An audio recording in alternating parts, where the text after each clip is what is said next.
आज सिंटैक्स के अंतर्गत हम देखेंगे कुछ अन्य नियम। सबसे पहला देखते हैं एक वाक्य, a team of students has gone. A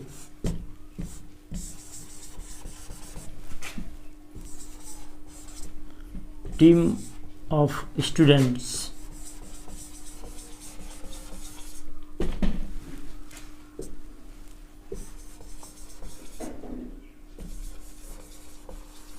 has gone. आगे कुछ भी दे सकते हैं क्रिया में। ए टीम ऑफ स्टूडेंट्स, इस सेंटेंस की बनावट है कि यहाँ एक कलेक्टिव नाउन है। Collective noun, a team, a chain, a set, galaxy, herd, flock, bouquet, a class of, इस तरह के जो नाउन हैं जिन्हें हम कलेक्टिव नाउन कहते हैं। नाउन के अध्याय में देखते हैं हम कि कलेक्टिव नाउन क्या है, जिससे समूह का बोध हो। तो यदि कलेक्टिव नाउन आए, इसके बाद ऑफ, इसके बाद प्लूरल नाउन आ जाए, बहुवचन की संज्ञा, तो वर्ब हमेशा सिंगुलर आता है। सिंटैक्स का एक नियम है, सिंगुलर कलेक्टिव नाउन यदि हो, ए टीम ऑफ, देखने से सिंगुलर ही लग रहा है। कलेक्टिव नाउन को सिंगुलर में ही मानते हैं हम, और यदि उस कलेक्टिव नाउन का आशय हमारा बहुवचन में लेना हो तो नाउन ऑफ मल्टीट्यूड उसे कहते हैं। नाउन ऑफ मल्टीट्यूड, मल्टी माने बहुत। लेकिन यदि सिंगुलर कलेक्टिव नाउन हो, जैसे टीम, इसके बाद ऑफ हो, इसके बाद बहुवचन प्लूरल नाउन हो, तो हम एक वचन की सहायक क्रिया देते हैं। जैसे वाक्य के उदाहरण से स्पष्ट है, ये टीम ऑफ स्टूडेंट्स, विद्यार्थियों का एक दल गया। हिंदी में भी लिखेंगे तो गया लिखेंगे, गए नहीं।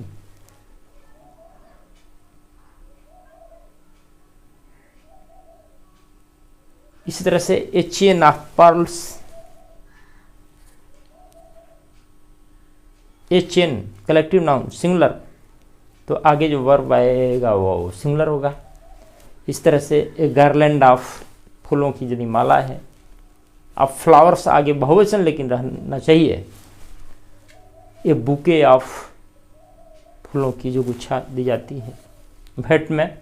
ए set of books, a set of combs, सबके साथ singular verb. A series of, a batch of, ये सब कलेक्टिव सिंगुलर नाउन है। A class of, a group of, a galaxy of, galaxy किसे कहते हैं, तारों के समूह को। ए बंच ऑफ कीज, चाबियों का गुच्छा। A band of musicians, is, has, was, सब सिंगुलर वर्ब रहेगा इसके साथ। Herd, a herd of, heard क्या है, पशुओं का झुंड है जो साथ खाते पीते रहते हैं, हर्ड। ए फ्लॉक ऑफ, यह पशुओं या पक्षियों के झुंड को फ्लॉक कहते हैं। तो ये कलेक्टिव नाउन का बोध कराते हैं। इस तरह के वाक्य की बनावट यदि हो कि सिंगुलर कलेक्टिव नाउन, शुरू में सिंगुलर कलेक्टिव नाउन हो,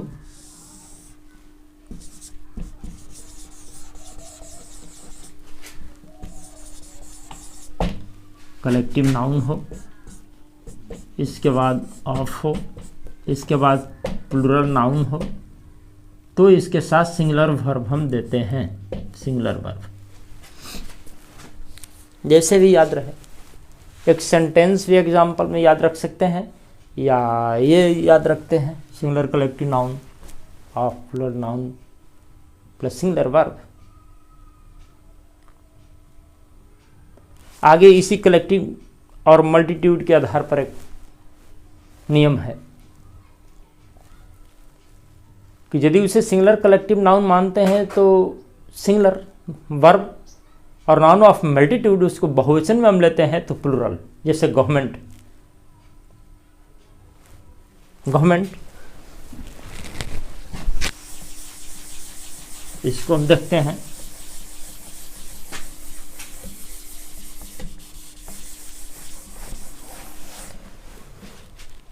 कलेक्टिव नाउन अथवा नाउन ऑफ मल्टीट्यूड, उसके साथ हम सिंगुलर अथवा प्लूरल वर्ब दे सकते हैं। लेकिन जब सिंगुलर का प्रयोग करने लगे तो सिंगुलर उसके साथ सब आएगा, वर्ब भी, उसका प्रोनाउन भी। Government has, the government has decided so in its own interest, सरकार ने ऐसा निर्णय लिया है। इन इट्स ओन, इट्स लगा दिए सिंगुलर में, हैज उधर तो इट्स इधर।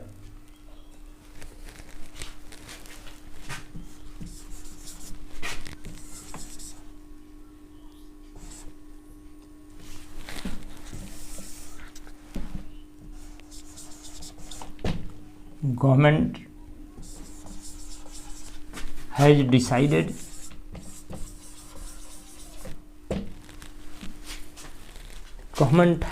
decided so, ऐसा, in its own interest,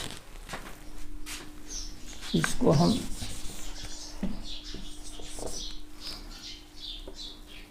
so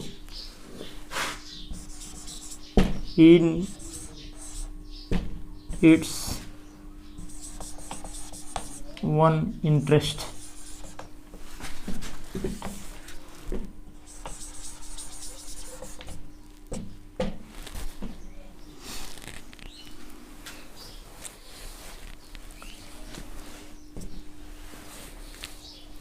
अब यदि गवर्नमेंट को हम सिंगुलर मानते हैं, कलेक्टिव नाउन, समूहवाचक संज्ञा, तो इसके साथ सिंगुलर वर्ब दिए हैं और इसका प्रोनाउन भी यहाँ दिए हैं तो इट्स है। यदि इसको नाउन ऑफ मल्टीट्यूड मतलब बहुवचन में इसको हम माने तो यहाँ हम दे देंगे हैव और यहाँ दे देंगे देयर। तो इसको बहुवचन मानेंगे तो हैव और यहाँ pronoun their. The government have decided so in its own, in their own interest, और यदि सिंगुलर मानेंगे तो दोनों जगह सिंगुलर, हैज इट्स। इस तरह के अन्य शब्द हैं, the board, staff, collective noun है ये सब भी। ऊपर वाला जो कलेक्टिव नाउन हम बताए उसकी रचना है कि collective noun plus of plus plural noun, वहाँ तो सिंगुलर वर्ब रहेगा। लेकिन इस तरह का जहाँ हमने प्रयोग किया है ऑफ प्लस प्लूरल नाउन, इस तरह का नहीं है। कलेक्टिव नाउन के बाद हमको देना है क्रिया, तो उसको यदि एक वचन हम मानते हैं तो एक वचन सिंगुलर, और यदि नाउन ऑफ मल्टीट्यूड मतलब प्लूरल मानते हैं तो क्रिया प्लूरल देंगे। इस तरह के हैं बोर्ड, स्टाफ, कमिटी, कमिटी भी है, नाउन ऑफ मल्टीट्यूड मान सकते हैं उसको। कंपनी, ज्यूरी, टीचर्स एसोसिएशन, ये सब ऐसे कलेक्टिव नाउन हैं जिनका हम सिंगुलर अथवा प्लूरल में प्रयोग कर सकते हैं, जैसा कि उदाहरण है।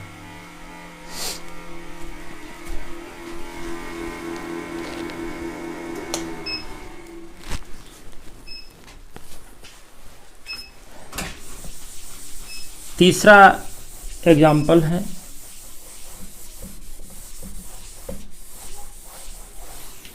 वेट्स, मेजर्स,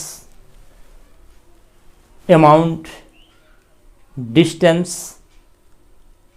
सूचक यदि वर्ड आते हो तो उनके साथ सिंगुलर वर्ब देते हैं। वेट्स माने वजन, मेजरमेंट माप हो, अमाउंट हो राशि, और एक इकाई का बोध हो उससे डिस्टेंस हो तो हम सिंगुलर वर्ब देते हैं। जैसे कि 6 miles is a long way, distance का बोध करा रहा है। 15 miles, 6 miles, 10 miles is a long way.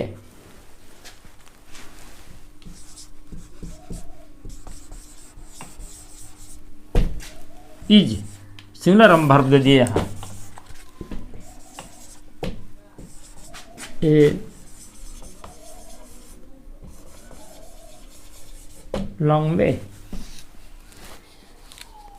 ये जो 6 माइल्स है डिस्टेंस का बोध करा रहा है और एक माप की इकाई है, एक मान रहे हैं इसको हम, इसलिए सिंगुलर वर्ब दिए।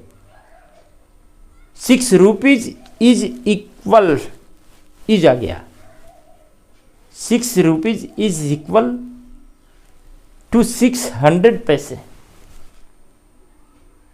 6 रुपीज एक इकाई हो गई, एक माना गया इसको। 2 tons of rice is enough for me. 2 tons of rice, 2 ton चावल, उसको हम एक मात्रा मान रहे हैं। 20 pound is a handsome amount, एक अच्छी रकम है 20 पाउंड। तो डिस्टेंस हो तो, वेट्स हो 2 टन्स, वेट्स हो तो अमाउंट 20 पाउंड हो तो, सबके साथ सिंगुलर वर्ब जिसे मैंने दिखाया है। 2 टन्स,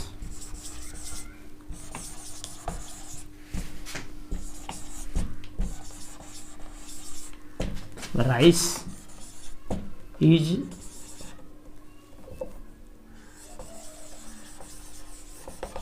एनफ फॉर मी। ये जो 2 टर्म्स है, वेट्स, इसके साथ सिंगुलर वर्ब इज का हमने प्रयोग किया है। तो जहां भी इस तरह का वेट्स, मेजर्स, अमाउंट्स, डिस्टेंस हो तो उसके साथ हम सिंगुलर वर्ब का प्रयोग करते हैं। अगला नियम है कि नेम्स, टाइटल्स यदि हो किसी देश का, जैसे the USA is a great country, USA United states of America, the name of a country. India, तो इसके साथ हम सिंगुलर वर्ब का प्रयोग करते हैं।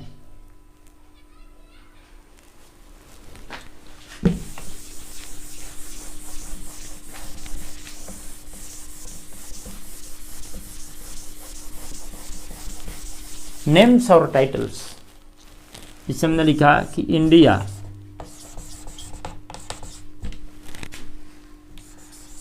इज ए ग्रेट कंट्री,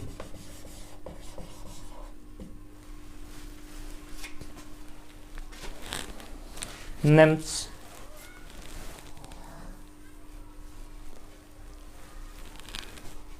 लेकिन आजकल खेलकूद के संदर्भ में भारत ने मैच जीत लिया है हमको कहना हो तो India have one the match, India have one the match. यहाँ एक टीम के रूप में, एक बहुवचन में इसका हम प्रयोग कर रहे हैं। भारत ने मैच जीत लिया है। खेलकूद के अर्थ में यदि किसी कंट्री का प्रयोग किया जाए तो वहाँ कई खिलाड़ियों का एक समूह हो जाता है, उस अर्थ में इंडिया का प्रयोग हुआ है, तो वहाँ बहुवचन का प्रयोग कर रहे हैं। नेम्स, टाइटल के सेंस में इसके साथ सिंगुलर वर्ब, लेकिन यदि एक टीम खेल कूद के सेंस में इंडिया का प्रयोग हो, पाकिस्तान का प्रयोग हो, किसी भी देश का प्रयोग हो, तो वहाँ हम उसके साथ बहुवचन दिए हैं। नाउन ऑफ मल्टीट्यूड की भांति, नाउन ऑफ मल्टीट्यूड की भांति बहुवचन मान लिए इसको। एक खिलाड़ियों का समूह इंडिया शब्द यहाँ बोध कर रहा है, तो इसलिए बहुवचन। ये भी एक नियम ख्याल करने लायक। अगला है the hyphenated expression. Hyphenated expression कौन सा एक्सप्रेशन होता है? हाइफन, हाइफन माने जहाँ दो शब्द आ रहे हो साथ साथ वहाँ हाइफन देते हैं, उसी सेंस में यहाँ हाइफन तो नहीं रहता है, लेकिन हाइफनेटेड माने एक शब्द की पुनरावृत्ति। जैसे रो अपान रो, पंक्ति की पंक्ति। शिप आफ्टर शिप, जहाज के जहाज बहते चले गए। One hour after another has passed away, घंटे पर घंटे बीतते गए। वन आवर आफ्टर एनदर, ये हाइफनेटेड एक्सप्रेशन है। Rho upon rho, ship after ship.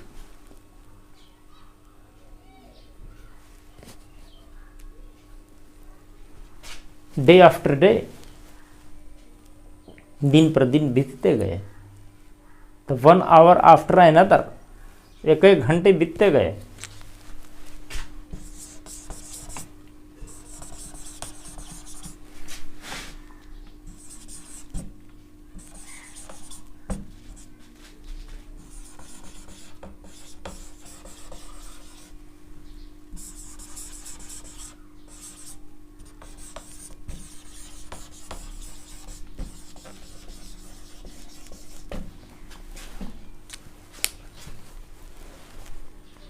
Has passed away, क्या कहा मैंने? Singular verb.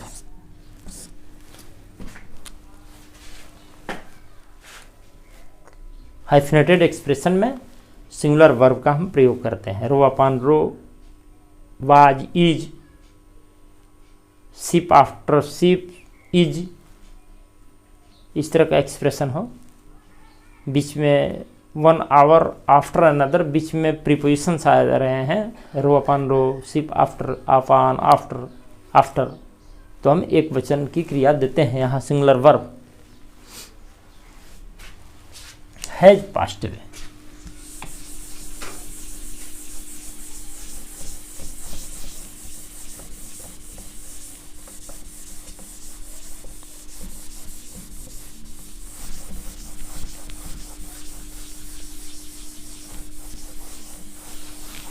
अगला एक महत्वपूर्ण नियम है,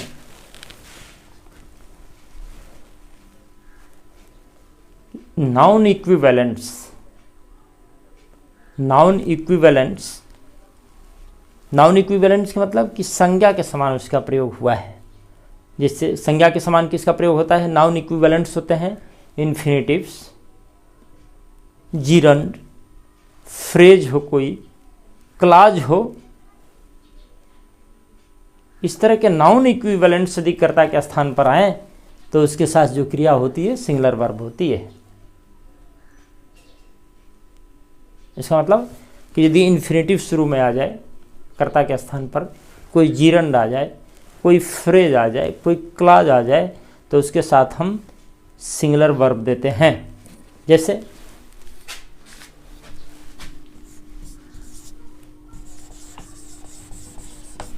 to walk is healthy.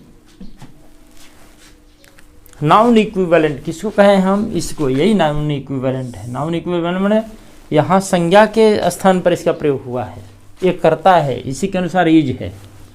To walk की इन्फिनेटिव है, नाउन इक्विवेलेंट है। यदि वाक्य में नाउन इक्विवेलेंट कर्ता का काम कर रहा है तो इसके साथ सिंगुलर वर्ब देंगे। अब जीरंड एक कहे हमने, यदि इसी को टू वॉक न करके हम वॉकिंग कर दें तो जीरंड हो गया। इसके साथ भी इज, वॉकिंग इज हेल्दी, ऐसे भी हम कह सकते हैं। दो तरह के नाउन इक्विवेलेंट हुए, एक इन्फिनेटिव है, एक जीरंड है। Walking is a good exercise.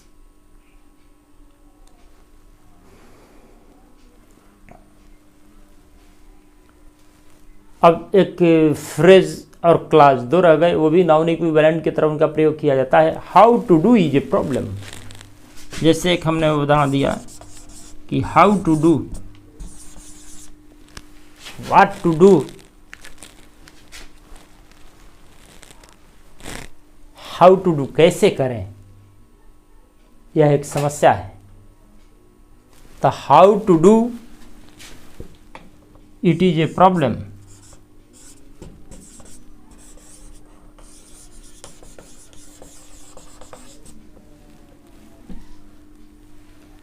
यह हाउ टू है जो do, how to do phrase है एक, कैसे करें, व्हाट टू डू क्या करें,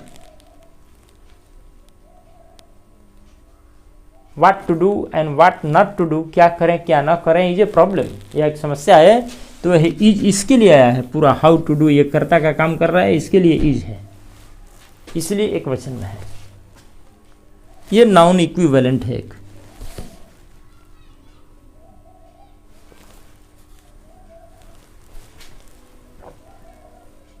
अब एक क्लॉज देखते हैं कैसे नाउन इक्विवेलेंट के रूप में आता है कि that he is poor, that he is poor is known to me. Clause क्या है? उपवाक्य, वाक्य ही है, उसमें भी सब्जेक्ट वर्ब रहेंगे। तो यदि उपवाक्य एक नाउन इक्विवेलेंट का काम करे तो वो भी सिंगुलर वर्ब लेता है। जैसे दैट ही इज पुअर, कि वह गरीब है, इज नोन टू बी, मुझे ज्ञात है। यह जो इज है इसके बदले में आया है, पूरे के बदले में। दैट इज पुअर, कि वह गरीब है, इज नोन टू मी, ये मुझे मालूम है कि वह गरीब है, इसलिए ये सिंगुलर वर्ब। इसको नाउन इक्विवेलेंट मैंने कहा कि यदि नाउन इक्विवेलेंट हो कर्ता के रूप में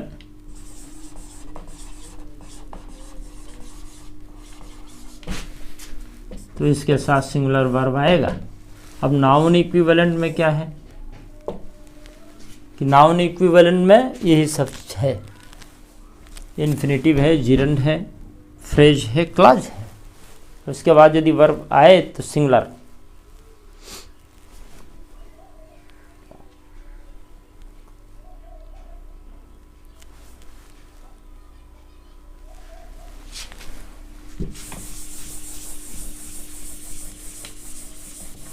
अब एक अगला नियम है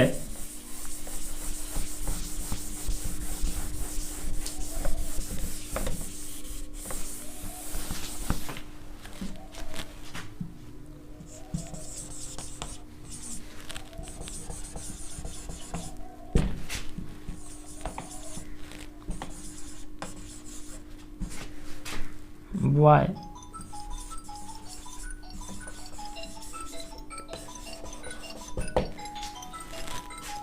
मोर देन वन वाज एब्सेंट, इस तरह का जो सेंटेंस हो मोर देन वन तो इसके साथ सिंगुलर वर्ब ही आएगा, जैसे वाज। देखने में तो ये बहुवचन लगता है निश्चित रूप से। मोर देन वन का क्या अर्थ हुआ? एक से अधिक, बहुवचन होना चाहिए। लेकिन इस सेंटेंस की रचना ऐसी है कि मोर देन वन, मोर देन रहे, इधर सिंगुलर रहे मोर देन वन, तो मोर देन वन के बाद सिंगुलर वर्ब ही आएगा। लेकिन इसके बीच में हम कुछ जोड़ दें, यहां बहुवचन, यहां मोर बुक्स, बहुवचन हम जोड़ दिए नाउन यहां, तब ये बदल जाएगा।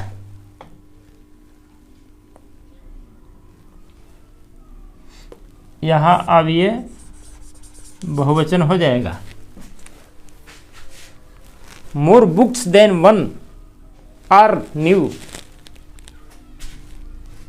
यदि इस तरह का हमने लिखा मोर देन वन तो सिंगुलर, लेकिन हम मोर के बाद ही बहुवचन लगा दें। यहाँ दे दिए हम मोर बुक्स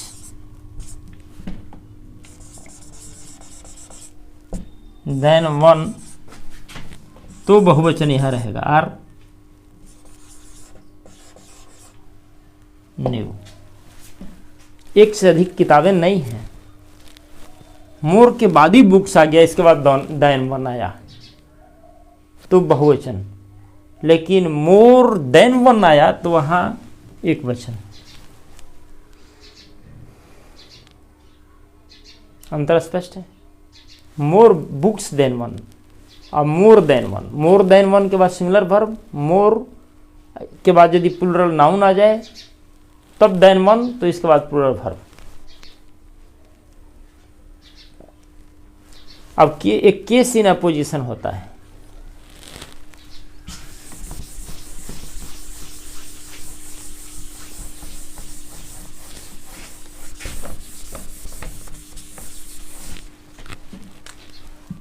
यहां मैंने दे दिया you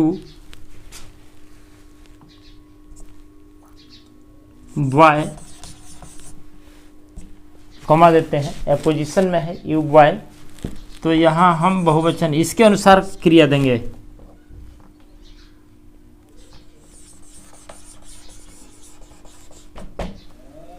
you boy are absent, you के साथ आर लग गया।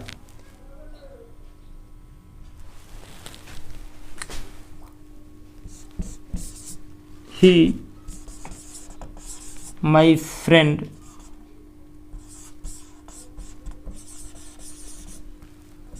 is very intelligent.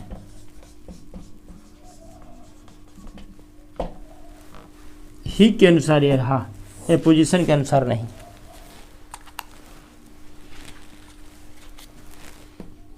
I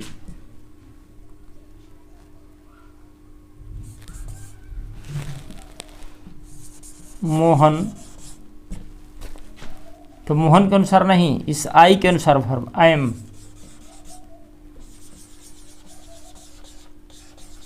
reading I am, यह पोजीशन यदि बीच में आता है तो भी जो शुरू में करता है उसके अनुसार ये क्रिया लग रही है। एक नियम यह है।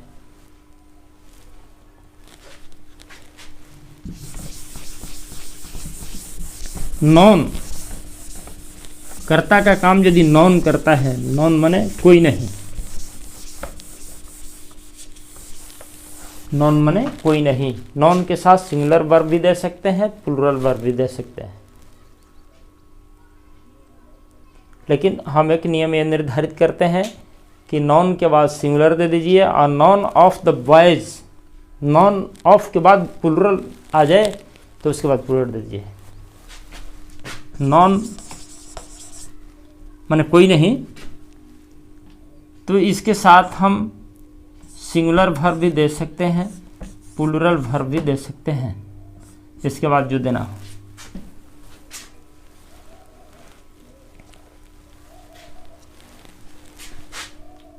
इसके अनुसार हम यहाँ लिख सकते हैं कि नॉन हैज भी या हैव,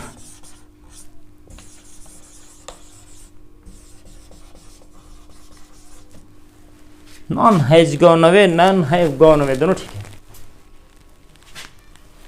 लेकिन एक तरह का वाक्य और है आगे कि none of the boys, of के बाद प्लूरल नाउन आ रही है, तो वहां हम प्लूरल ही वर्ब देंगे। जैसे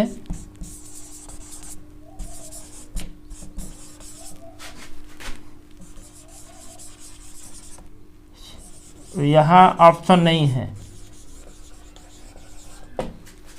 यहाँ तो हैवी देना है, क्योंकि नॉन के बाद ऑफ लगा, इसके बाद प्लूरल नाउन है तो हैवी रहेगा। तो यहाँ के लिए हम प्लूरल निर्धारित कर लें और यहाँ के लिए सिंगुलर कर दें, हटा दें इसको। Non has gone away, non के बाद वर्ब देना हो तो सिंगुलर दे दीजिए, नॉन ऑफ के बाद प्लूरल नाउन आ जाए तो प्लूरल वर्ब दे देंगे, क्योंकि नॉन के बाद तो सिंगुलर या प्लूरल दोनों अलाउ है। तो एक जगह डायरेक्ट आता है तो सिंगुलर दे दीजिए, ऑफ के बाद प्लूरल नाउन के बाद आता है तो प्लूरल ही रहेगा, दोनों में अंतर हो गया। एनी, एनी माने कोई, एनी का प्रयोग हम इंट्रोगेटिव निगेटिव सेंटेंस में करते हैं। एनी के साथ सिंगुलर वर्ब भी दे सकते हैं और प्लूरल वर्ब भी दे सकते हैं, जैसा सेंस हो।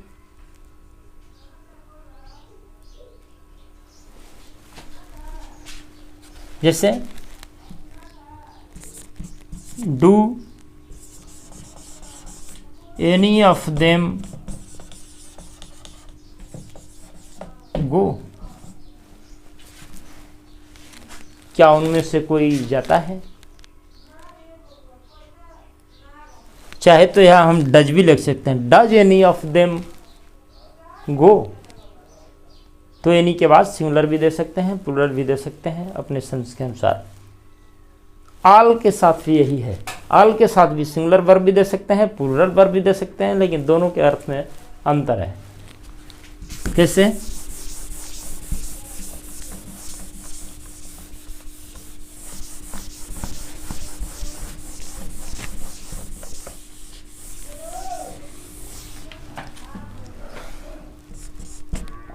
ऑल के साथ सिंगुलर वर्ब भी दे सकते हैं, प्लूरल वर्ब भी दे सकते हैं। जैसे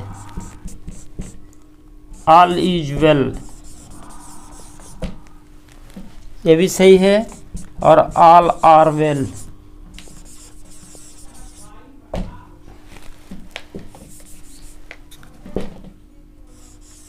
ये भी सही है, लेकिन दोनों के सेंस में अंतर है। ऑल इज वेल का मतलब सब कुछ अच्छा है,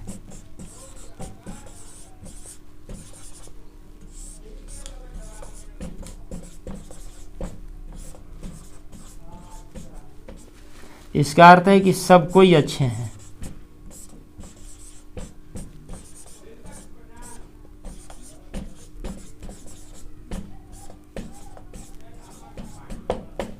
अब कोई पूछता है कि परिवार के लोग कैसे हैं, हम कह रहे हैं कि ऑल इज वेल, ठीक नहीं है, उसमें कहना पड़ेगा कि ऑल आर वेल, सब कोई अच्छे हैं, सब लोग अच्छे हैं।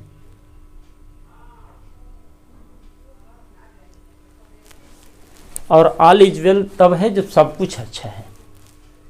All thing is well, thing का बोध करा रहा है और यह लोग का बोध करा रहा है। तो दोनों तो दे सकते हैं, सिंगुलर वर्ब भी, प्लूरल वर्ब भी, लेकिन दोनों में अंतर है। ऑल एक तरह से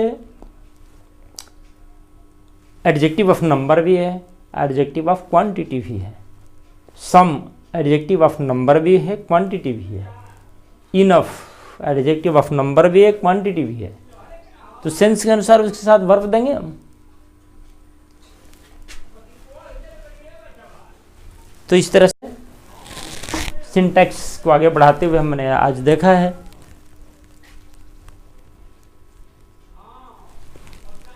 कि सिंगुलर कलेक्टिव नाउन के साथ कैसे वर्ब आते हैं। Collective noun plus of plus plural noun के बाद सिंगुलर वर्ब आता है। अगला नियम हमने देखा कि collective noun, noun of multitude, collective noun मानते हैं तो सिंगुलर वर्ब उसके साथ, और नाउन ऑफ मल्टीट्यूड मानते हैं बहुवचन तो प्लूरल वर्ब उसके साथ। वेट्स, मेजर, डिस्टेंस, अमाउंट, इसको हमने देखा, इसके साथ सिंगुलर वर्ब का प्रयोग किया। कंट्रीज के नेम्स, टाइटल्स दिए तो उसके साथ सिंगुलर वर्ब का हमने प्रयोग किया। वहीं खेलकूद के अर्थ में, टीम प्लेयर्स के अर्थ में हमने इंडिया का बहुवचन में प्रयोग किया। हाइफिनेटेड एक्सप्रेशंस है, rho upon rho, ship after ships, one hour after another, इस तरह के यदि वाक्य हैं तो सिंगुलर वर्ब का प्रयोग किया हमने। आगे हमने देखा कि नाउन इक्विवेलेंट्स का कैसे प्रयोग किया। इन्फिनिटिव हो, जीरंड हो, फ्रेज हो, क्लॉज हो तो उसके साथ सिंगुलर वर्ब का प्रयोग किया हमने। मोर देन वन के बाद सिंगुलर वर्ब का प्रयोग किया, लेकिन मोर के बाद प्लूरल नाउन आ जाए, इसके बाद देन वन आवे तो प्लूरल नाउन का प्रयोग, प्लूरल वर्ब का प्रयोग किया। एपोजिशन के सेंस में हमने देखा कि जो सब्जेक्ट है शुरू में मूल, उसके अनुसार क्रिया रहेगी। इसके बाद हमने देखा कि एनी के साथ सिंगुलर वर्ब भी दे सकते हैं, प्लूरल वर्ब भी दे सकते हैं, दोनों सही है अर्थ के अनुसार। आल के साथ सिंगुलर वर्ब भी, प्लूरल वर्ब भी दिए और दोनों का क्या अर्थ निकला उसको भी हमने देखा। तो सिंटैक्स के अंतर्गत आज जो हमने 10-12 नियम देखे, इसका ध्यान रखना है। परीक्षाओं में कॉमन एरर्स में जहाँ प्रयोग हो, लिखते समय भी, स्वयं स्वतंत्र लेखन कर रहे हैं तो भी, लेटर हो, ऐसे हो, तो ये सब यदि आते हैं उसके अनुसार कौन सी क्रिया देंगे हम, इसका ध्यान रहेगा तो करेक्ट लिख पाएंगे।